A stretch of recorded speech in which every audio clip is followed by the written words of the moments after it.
É o inferno de fogo e tormentos um ensino bíblico? Neste vídeo nós vamos considerar o sexto vídeo. Nós vamos detalhar este versículo de Mateus 10, 28, que você já está vendo aqui no centro da tela.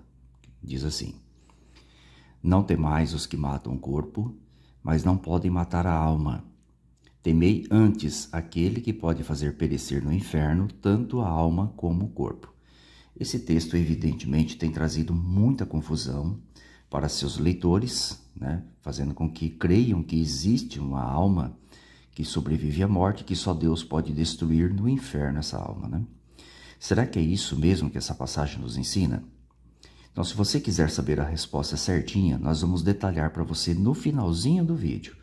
Para isso, nós vamos analisar antes as aplicações do termo alma e espírito nas escrituras para que a gente possa compreender esse texto.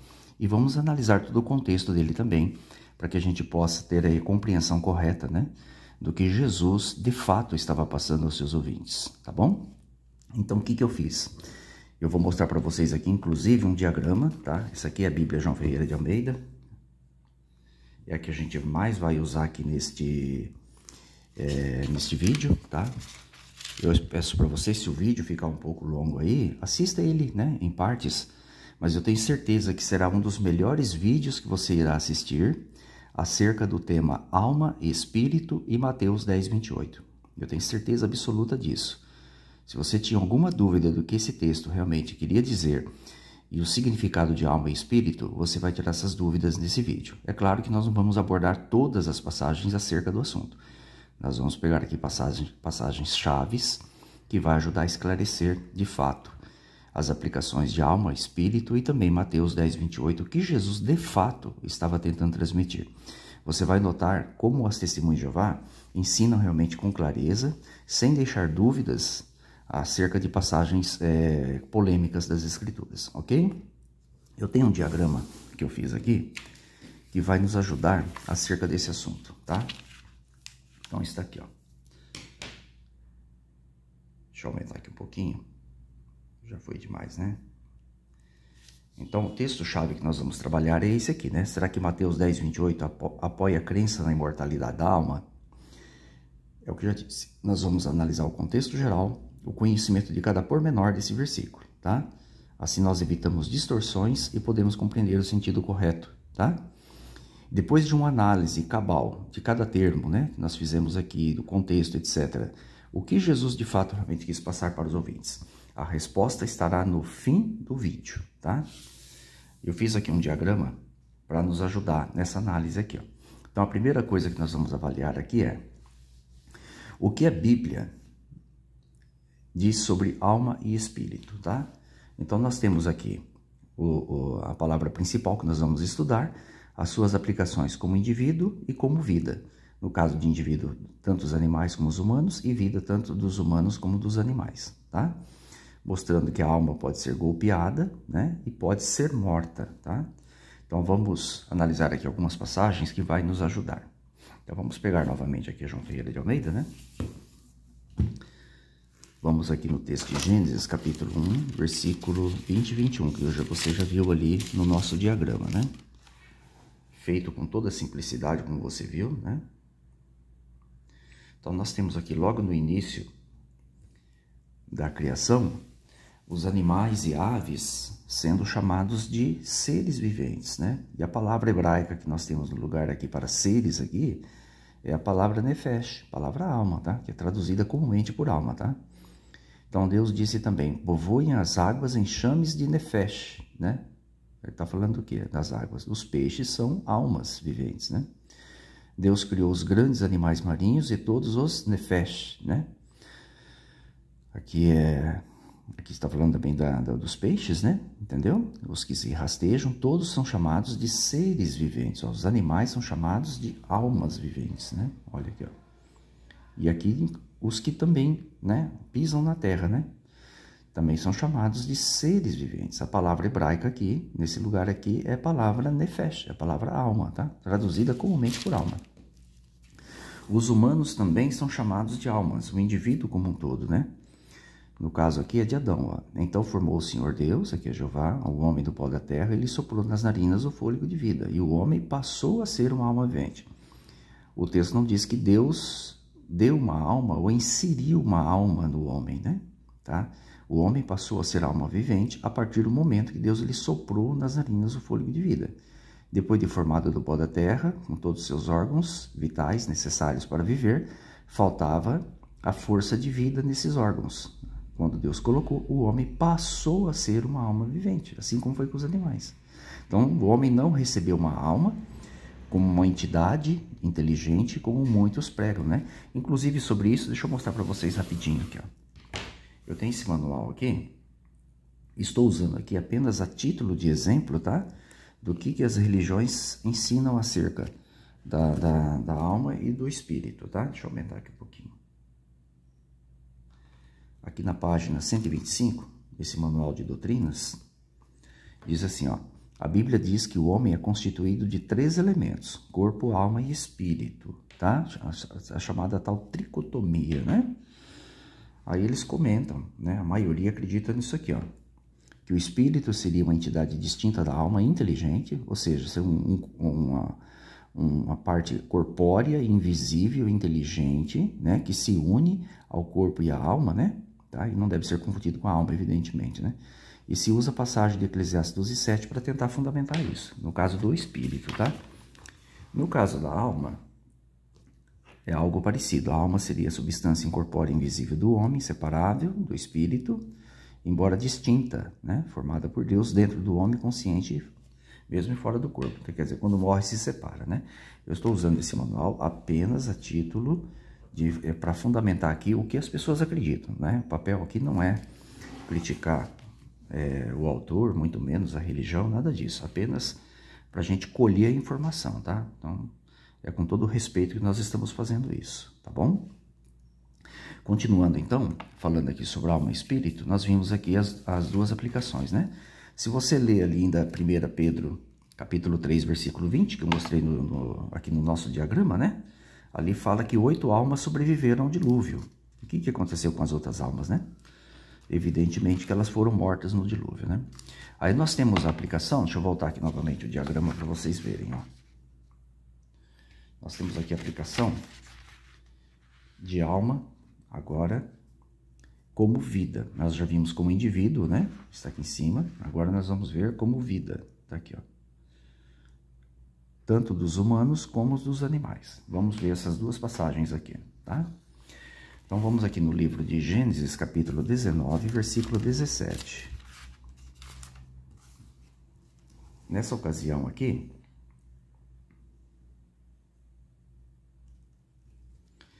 os anjos que foram usados por Deus para livrar Ló da destruição de Sodoma, disse para eles assim, ó, disseram, né? Eles disseram para Ló, né? Livra-te, salva a tua vida. Embora tenha uma palavra específica para vida, mas aqui ela foi interpretada como vida, tá? Então, perceba que a palavra nefesh, ela tem diversos sentidos. Ela pode representar o indivíduo como um todo, como nós vimos lá, e pode representar também a vida do indivíduo, tá? A vida do indivíduo, tá? Olha, salva a tua vida, corre daqui, né? Salva a tua vida, entendeu? Aí aqui embaixo, Ló agradecendo, etc, tal, né? Ela salvou minha vida. Só que ele faz um pedido para Deus aqui, né? Ele diz assim, ó, eu gostaria de correr para aquela cidadezinha, etc, tal, para que eu ficasse ali, né? Olha lá, e lá viverá a minha alma, escaparei com vida, algumas bíblias vertem, né? Veja que é a mesma palavra, tá? Aqui é a mesma palavra hebraica, nefesh, tá? Aqui traduzida ou interpretada como alma. Então percebam que a palavra nefesh, ela pode ter o sentido do indivíduo como um todo ou da vida do indivíduo, tá? De uma maneira assim mais importante do que a própria palavra rayon, né? Que é a palavra para a vida mesmo, tá? E no caso dos animais, olha que interessante, né? No caso dos animais, a vida dos animais, não apenas o animal como um todo, é dita também como alma. Olha aqui, ó. É Levítico, capítulo 24, versículo 18, que nos diz assim, ó, mas quem matar um animal, o restituirá igual por igual. Na Bíblia hebraica, literalmente diz assim: quem ferir mortalmente a vida, nefesh, de um animal, terá de restituir por outro igual, tá? Literalmente o texto diz assim: ferir mortalmente a alma do animal, ou seja, tirar a vida do animal. Quem tirar a vida do animal do seu semelhante terá que compensá-la por outra igual, tá? É isso que diz lá na Bíblia hebraica. Aqui foi usado como paráfrase, entendemos que não está errado, né? Tá? Mas no texto original fala da alma do animal, tá? Que seria a vida do animal, tirar a vida do animal, literalmente, tá? Pode pegar uma Bíblia hebraica que você vai ver isso aí, tá bom? Então perceba, até aqui, em resumo, né? Em resumo, nós apresentamos aqui as aplicações de alma, né? As aplicações de alma, tá? Aqui a alma. Como indivíduo, como um todo, seja dos animais ou dos humanos, e como vida, seja dos humanos ou dos animais, tá? Conforme eu disse para vocês, na Bíblia hebraica aparece realmente essa expressão. E quanto aos humanos, realmente serem almas, né? 1 Pedro 3,20, lá na Almeida Corrigida Fiel, fala de 8 almas sobreviveram, né? E algumas Bíblias vertem por 8 pessoas, quer dizer, são os indivíduos, né? É um indivíduo. E o que aconteceu com as outras almas, então, que ficaram fora da arca? As almas foram mortas, ou os indivíduos foram mortos. Agora nós vamos falar sobre a alma ser golpeada e ser morta. E você já está vendo o texto citado aqui, tá? Inclusive, vamos trocar de Bíblia um pouquinho. Vamos usar aqui uma Bíblia católica, que é a Bíblia Ave Maria, que você está vendo aqui na tela. Bíblia Ave Maria, tá? Ela mantém a palavra alma no lugar, então assim fica mais original, né? Em comparação com outras passagens. Ela não usa paráfrase. Então o texto diz assim, ó. Aqui está falando das conquistas de Josué, quando ele foi destruindo todas aquelas nações que Jeová decretou que fossem tiradas, né, para que a nação fosse assentada, né? A nação de Israel fosse assentada, cada um nos seus cantos ali, né? Então o texto diz assim, ó. E passaram ao fio da espada toda a alma viva. Toda a alma viva. Então veja, a alma foi atingida pelo fio da espada. Se a alma fosse uma parte incorpórea, né, separada, invisível, inteligente, como que ela poderia ser atingida com a espada, né? Então não tem sentido, né? Então aqui está se referindo a todas aquelas pessoas, né, que Jeová decretou que fossem mortas naquela região, né? Passaram ao fim da espada toda a alma viva nessa cidade e voltaram ao interdito, tá? Olha que interessante, né? Então perceba que a alma foi atingida por espada, né? Atingida por espada. Então uma coisa invisível não poderia ser atingida por espada. E o texto de Ezequiel, vamos voltar aqui. Ezequiel, capítulo 18, versículo 4 e 5. 18, desculpa, versículo 4 e 20. Ezequiel.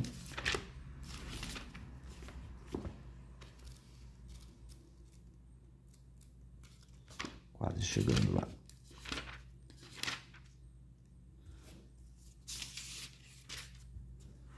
Veja que a alma pode ser morta, o indivíduo, né?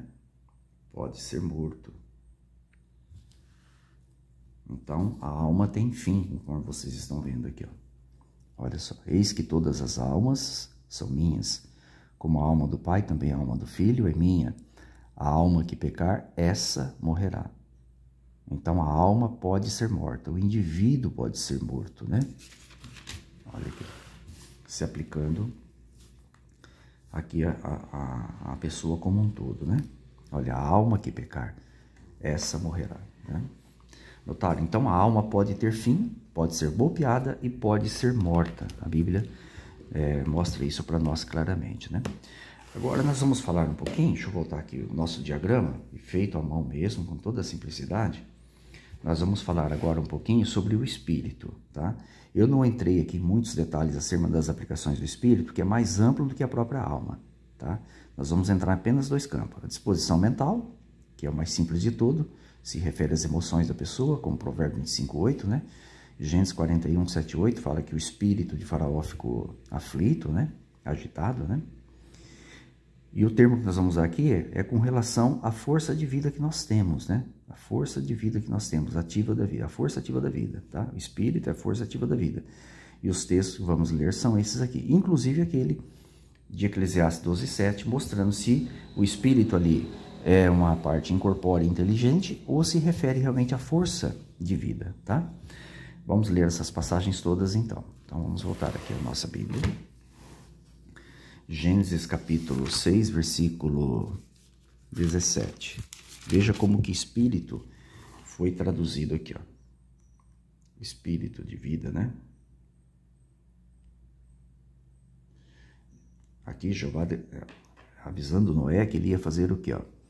Que ele ia trazer as águas do dilúvio, né? Sobre a terra, ia consumir ou matar, destruir toda a carne em que há. Aqui a palavra é a palavra espírito de vida, é a palavra ruach, né? Rayon, tá? Fôlego foi traduzido por fôlego, algumas bíblias vertem sopro de vida, alento de vida, tá? Então veja que o espírito de vida que se refere às escrituras é a força que ativa a vida do nosso corpo. Essa força de vida, ela é mantida através da respiração, não pode ser confundida com respiração. Respiração não é espírito de vida, é apenas o mecanismo que nos mantém vivos, tá? Essa força de vida é um milagre de Deus que faz o nosso corpo funcionar, através da respiração, né? No qual nós temos aí o processo de expirar e aspirar ar, tá? Para dentro do nosso corpo, tá bom?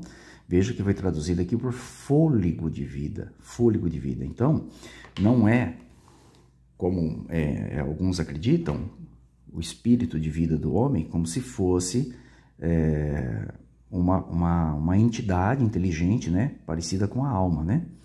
Não há nada na Bíblia que indique isso, ó. Tudo que tinha fôlego de vida, espírito de vida, né? Ruach Hayon, né? Tinha fôlego de vida nas narinas, morreu com o dilúvio, tá? Se referindo aqui, no caso, tanto as pessoas, né? Como também os animais foram mortos no dilúvio, tá bom? Vamos ler as outras passagens aqui agora, que eu já citei para vocês. Lá em Eclesiastes, está falando a mesma coisa, quer ver? Eclesiastes. Perceba que tanto os homens como os animais, eles possuem o mesmo espírito, tá? O mesmo espírito, que é a força ativadora da vida, tá?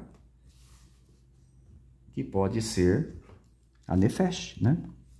Isso diz assim, ó, Eclesiastes 3:19, ó, porque o que sucede aos filhos dos homens, sucede aos animais, o mesmo lhe sucede. Como morre um, assim morre o outro. Todos têm o mesmo fôlego. Aqui só tem a palavra ruach, né? Que é a palavra para espírito. Todos têm o mesmo espírito, né? De vida. Aqui ficou como paráfrase, né? Porque realmente é o sentido do que os humanos e os animais têm.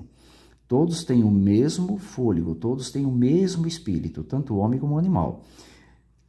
Nenhuma vantagem tem o homem sobre os animais, porque tudo é vaidade, né? Todos vão para o mesmo lugar, todos procedem do pó e todos ao pó retornam, tá? Aí quando você vem aqui no livro de Eclesiastes agora, que é aquele texto que é confundido aí por alguns, né? Que a gente já citou para vocês aí, está se referindo ao quê? A força ativadora da vida, ó. E o pó volta à terra, quando a gente morre, né? Nosso corpo volta à terra, como já era. E o espírito, o que é esse espírito aqui? Espírito de vida, né? Que é o Ruach Hayon, né? Ruach Hayon. Olha, ele volta a Deus que o deu. Tá? Será que ele é uma entidade inteligente que sai viajando no espaço em direção a Deus? Não. O texto simplesmente usa aqui uma espécie de uma metáfora, né?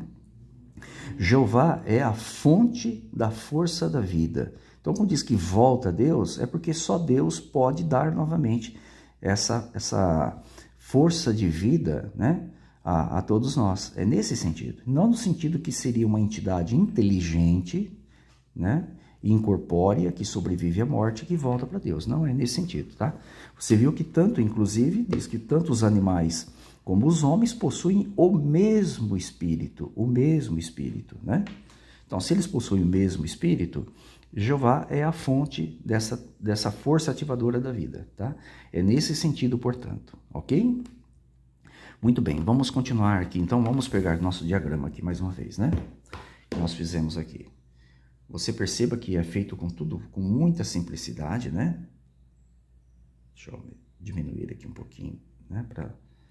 Então, você pode, inclusive, se quiser aí, congelar, né? Marcar esses textos. Eu não anotei todos os textos, porque senão também ia ficar muito grande esse diagrama aqui, né? Agora nós vamos falar um pouquinho sobre a morte, o processo da morte. O que é a morte? A morte é o fim, a paralisação das funções vitais do nosso corpo, né? Que é sustentada e mantida pela respiração. A respiração é apenas um mecanismo, né? É o processo que sustenta a nossa vida. Não deve ser confundida com espírito e muito menos com alma, tá bom? Então, a morte é o fim das funções vitais, a paralisação das funções vitais, né? Essas funções são mantidas pelo processo de respiração, né? Conforme eu já disse para vocês aí, tá?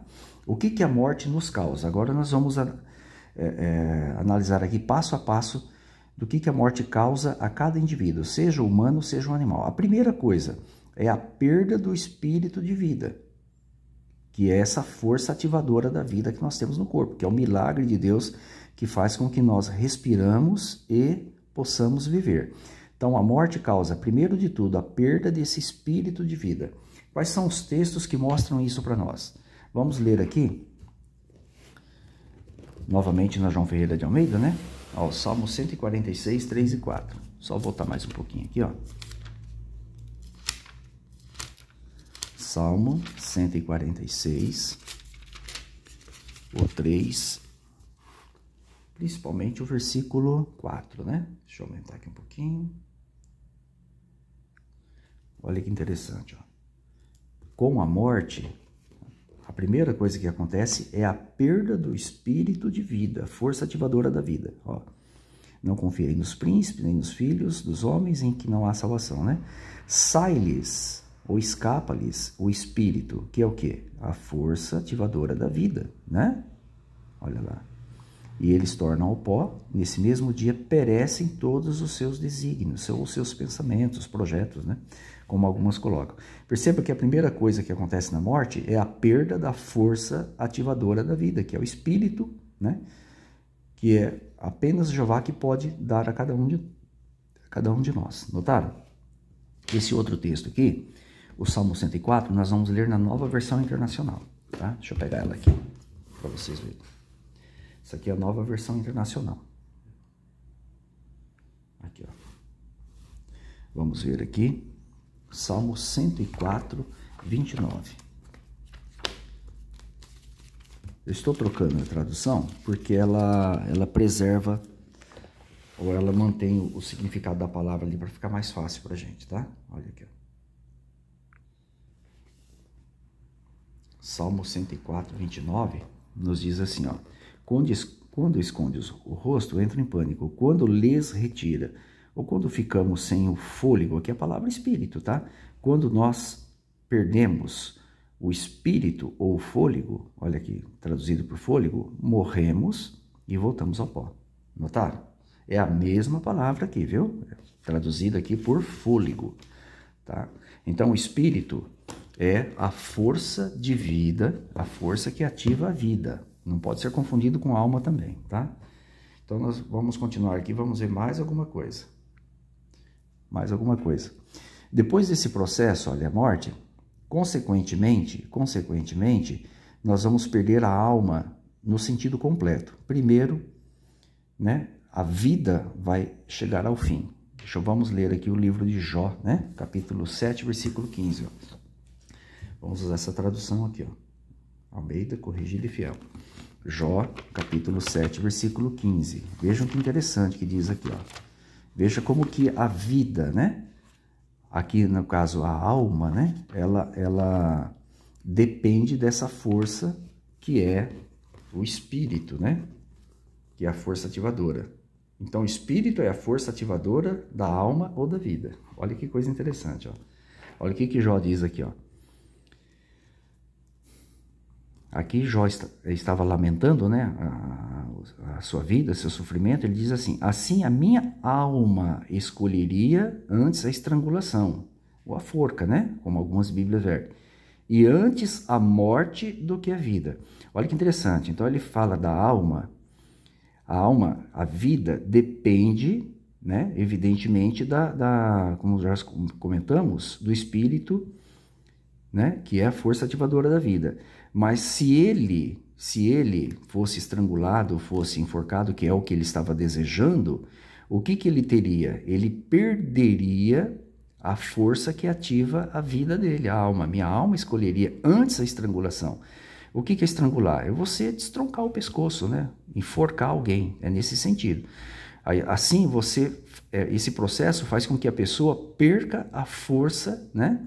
Ali a respiração, consequentemente, essa força, esse espírito, essa força de vida, faz com que a sua alma ou sua vida venha a ter um fim. Notaram? Minha alma escolheria antes a estrangulação e antes a morte, olha, do que a vida. Perceberam? Então perceba que a vida, no sentido alma aqui, né, como está usando aqui a palavra nefesh, ela depende do espírito, né, ou a força de vida. E no caso de se uma pessoa ela for enforcada,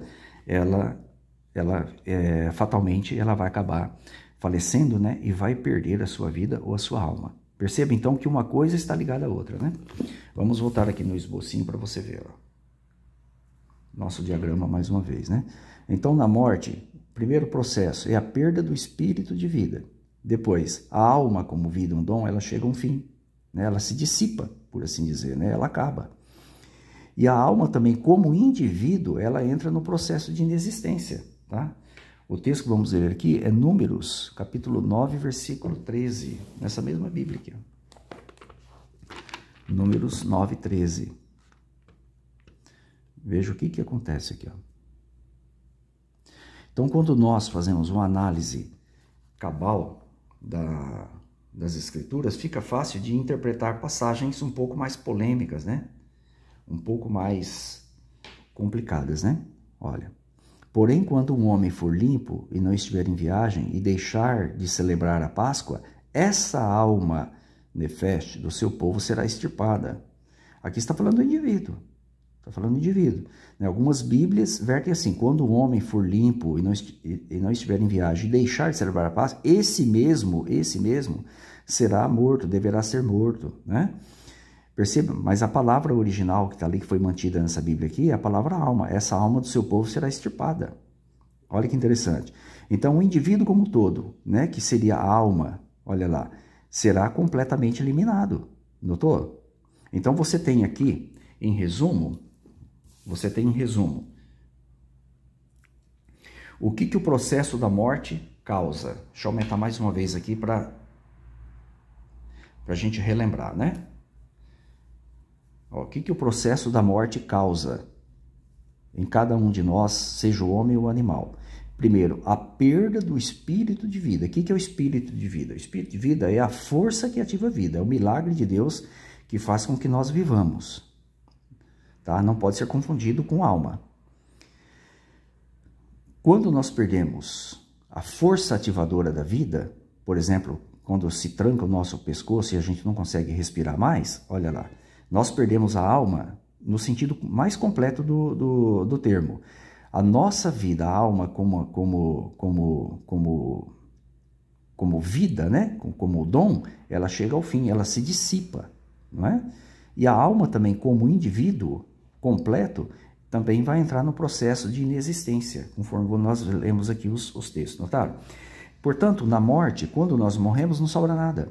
Eu não estou entrando aqui no mérito que Jesus falou, dali em diante, né? Que alguns seriam ressuscitados, etc. Tal. Nós estamos falando do processo natural, sem entrar aqui no aspecto da ressurreição, de transformações, etc. Mas a morte, ela põe fim à existência completa do ser humano e do animal. Nós perdemos o espírito de vida, perdemos a alma, né? Como no sentido de vida, e também como alma. Como indivíduos, nós entramos no processo de inexistência, porque o corpo, com o tempo, ele também vai desaparecer no túmulo, né? Vai virar pó novamente no túmulo, tá? Então, para recapitular, está aqui esse diagrama que nós fizemos aqui, das aplicações de alma, né? O que a Bíblia diz sobre a alma e espírito. Então, aqui tem o verbete principal, aqui as duas aplicações, os textos que nós usamos, existe muito mais textos acerca desse assunto, mas nós não colocamos aqui porque senão ia ficar muito extenso, né? Nem lemos todos também. Lemos aqui sobre o significado da palavra espírito do homem, que é a força ativadora da vida, né? Que é Deus que faz isso, tá? Ele é a fonte, tá? Tem também a aplicação da disposição mental, etc, né? Não entramos aqui na parte do Espírito Santo, também de Deus ser espírito, que é ser criatura, é ser um ser espiritual, e os anjos também, tá? Falamos aqui um pouquinho sobre a morte e o processo que a morte causa. Então a morte leva ao fim da existência humana completo, como também leva dos animais. Por isso que lá em Eclesiastes diz que não há nenhuma superioridade, né? Porque tanto o homem como o animal deixam de existir na morte. Não estou entrando aqui no aspecto que fala já da ressurreição, etc. tal, apenas nesse estado. Isso aí vai ficar para outro vídeo, ok? Agora nós voltamos àquela pergunta que nós fizemos no início, né? Olha aqui, ó. Voltamos para aquela questão, né?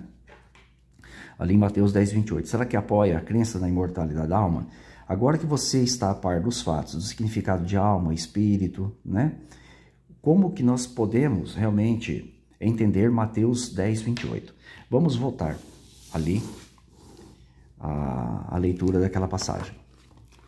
Algumas Bíblias vertem um pouquinho diferente aqui, tá? Algumas Bíblias vão verter um pouquinho diferente. Então vamos pegar aqui, ó. Mateus 10, 28. Então o texto diz assim, ó. Olha aqui, ó. Não temais os que matam o corpo e não podem matar a alma. Temei antes aquele que pode fazer perecer no inferno, tanto a alma como o corpo. Como nós vimos, a alma pode ser tanto a vida como o indivíduo como um todo, né? Aqui no caso, estamos tratando dos humanos e não dos animais. Então, do que Jesus realmente estava falando aqui, tá? Então, nós precisamos entender aqui a primeira coisa. Por exemplo, para a palavra inferno aqui, foi em grego é a palavra Gehenna, né? Ou Gehenna, simplesmente em português. O que era a Gehenna? A Gehenna, nos dias de Jesus, usada muitas vezes por ele usou ali como símbolo, né? Uma referência à destruição completa, tá? Então não tem nada de lugar de tormento aqui não, viu? Não é lugar de tormento porque ali no Vale de Inom, né? Que é o significado de Gehenna, não tinha ninguém sendo atormentado. Mas havia fogo consumindo tudo que era lançado lá, né? Seja o lixo, seja a carcaça de animais, tá? Agora, quando ele fala, aquele que pode fazer perecer, fazer morrer lá, ele está se referindo a Deus, evidentemente, né? Esse aquele aqui é Deus, né? Aquele é Deus, tá? Então, quando ele usa a expressão não temais os que matam o corpo, tá? Ele está se referindo aos humanos que podem tirar a nossa vida temporariamente, tirar a nossa vida ou nos matar temporariamente. Por quê? Ó, e não podem matar a alma ou tirar a nossa vida futura. É isso, simplesmente isso que Jesus estava dizendo, tá? Quando nós analisamos todo o contexto, perceba que vai ficar fácil de você entender isso, ó. Olha lá. Depois de Jesus dar instruções ali aos apóstolos sobre a pregação, como que deveria ser, etc., olha quantas admoestações ou alertas Jesus deu aos apóstolos, ó. Eis que vos envio no meio de lobos. Olha lá. Então, eles iam atuar em campos perigosos, né? Olha, eles seriam entregues aos tribunais, seriam açoitados, né? Olha aqui, tá vendo? Ó? Seriam levados perante governadores e reis, né? Olha, poderia chegar ao ponto, ó, de um irmão entregar o próprio irmão à morte por causa do nome de Jesus Cristo, né? Ó, seriam odiados por todos, né? Olha lá. Ó, seriam perseguidos, tá vendo? Ó? Aí no versículo 26, Jesus está falando, ó, não temam esse tipo de gente, não temam essas pessoas, tá? Não temam essas pessoas. Aí no 28, né, ele fala de uma forma um pouco mais ampla, não temam esses que podem matar o corpo, mas não podem matar a alma, tá? Aí continua no 31, ó, mais uma vez ele frisa, não temam este povo, entendeu? Aqui embaixo ele fala aqui, ó, dos inimigos, né? Poderiam ser da própria casa, né? Aí no 39, olha como que Jesus ele relaciona, ajuda a fechar o assunto do versículo 28. Ó. Quem achar a sua vida, aqui a palavra para a vida é a palavra alma, né? Em grego, tá bom? Ó, quem achar a sua alma, a sua vida, perdê-la-á. Então imagine, por exemplo, que um discípulo de Jesus Cristo, por medo de perder a vida numa perseguição, resolve sucumbir e ser desleal, né? Ele vai achar a sua vida, né? Mas ele vai perder a futura, olha lá. Todavia, quem perder a sua vida, a sua alma, neste momento, neste mundo, por causa né, de Jesus Cristo, ó, vai achá-la, ou seja, a vida futura. Perceba que alma e vida aqui, elas foram intercambiadas no texto, né? Então agora fica fácil de você entender o 28. Olha lá, quando você analisa o significado dos termos, nós já falamos aqui do inferno, que aqui é a Geena, né? E as suas aplicações de alma. Então, não tem mais os que matam o corpo, mas não podem matar a alma.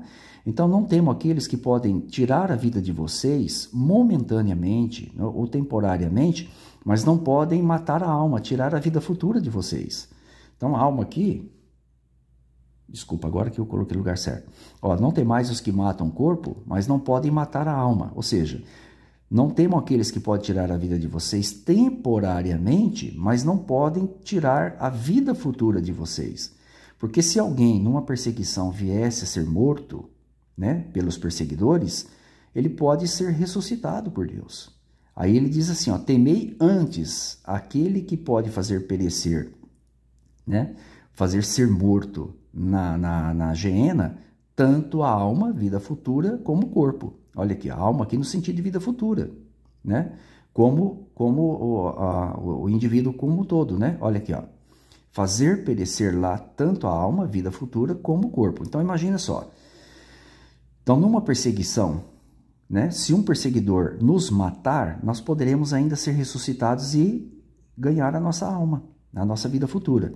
Mas e se Deus, aquele aqui é Deus, aquele, né? Se Deus nos lançar na Geena, simbolicamente falando, né? Nos destruir na Geena, quem que pode nos resgatar de lá? Evidentemente que ninguém pode fazer isso. Então o homem pode tirar a vida, mas Deus pode dá-la novamente. Agora, se Deus nos tirar a vida, entendeu? Aqui, de modo completo, por assim dizer, como se lançasse na Geena, quem que pode nos resgatar de lá? Quem que pode nos dar a vida de novo se o próprio Deus tirar? Simplesmente isso que Jesus estava passando ali aos seus ouvintes, né? Ele estava garantindo que eles não precisavam temer esses perseguidores, então, porque Jeová é capaz de trazer de volta à vida aqueles que eventualmente viessem a ser mortos por causa do nome que eles estavam carregando naquele tempo, tá bom? Então, assim, amigos, nós concluímos aqui este vídeo, né? Que falamos aqui sobre a questão da alma e do espírito, né? Deixa eu voltar aqui novamente, ó. Então está aqui o nosso diagrama que nós fizemos aqui à mão mesmo, com toda a simplicidade, né? Tenho certeza que foi e será muito útil para todos aqueles que irão assistir esse vídeo, né? Pegamos aqui então as aplicações, né, de alma nas escrituras, né, suas aplicações, entendemos o que a morte causa, entendemos também o que é o espírito, né? O espírito do homem, né? No caso aqui o espírito de vida, que é a força ativa da vida que é dada por Deus, né? Não pode ser confundido esse texto aqui jamais com uma entidade, como infelizmente alguns acabam confundindo, né? Tá? Com todo respeito aí àqueles que pensam diferente, viu? Mas é isso aqui que a Bíblia ensina. Então fica muito claro para todos nós aqui, ó, quando nós analisamos ali Mateus 10, 28, né? Será que ele apoia a crença da imortalidade da alma e do inferno de fogo? Evidentemente que não. Jesus não ia mudar o ensino da Bíblia, né? Então, quando você analisa o contexto geral, como nós fizemos, tem um conhecimento de cada pormenor ali que compõe o texto, fica fácil de entender, né? Você evita distorções, você compreende o sentido correto, tá, da mensagem, como nós fizemos aqui, ó. Então, depois de uma análise cabal, o que Jesus realmente quis passar aos seus ouvintes?